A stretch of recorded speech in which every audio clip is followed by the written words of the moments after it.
والشهادة والرحمن الرحيم صلاة আর শিক্ষাটা দাও তোমার পক্ষ হইতে, অন্তরে তোমার ভয় ঢুকাইয়া দাও, দেশের প্রতি মায়া মহব্বত তৈরি করিয়া দাও, যে মহব্বতের কারণে তারা দেশের প্রতি মহব্বত রাখে এবং দেশ উন্নয়নের চেষ্টা করে। আল্লাহ عثمان وأقضاهم علي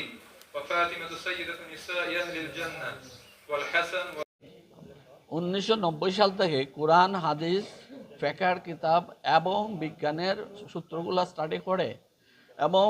আবু হানিফার যে সূত্র সেটা স্টাডি করার পরে সিদ্ধান্ত নিচ্ছি 2006 সালে যে আমরা হিসাব করব এবং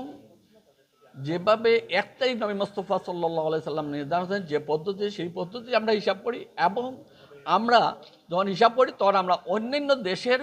যারা বিজ্ঞ আলিম আছেন তারা যেভাবে হিসাব করে সেই হিসাবের সাথে মিলে যায়। এতে অনেকে মনে করেন সৌদি আরবের সাথে মিলে না, সৌদি আরবের সাথে মিলে না, সব দেশ একসাথে মিলে যায়। তাই আমরা আজ 1 তারিখ হিসাবে, শাওয়াল মাসের 1 তারিখ হিসাবে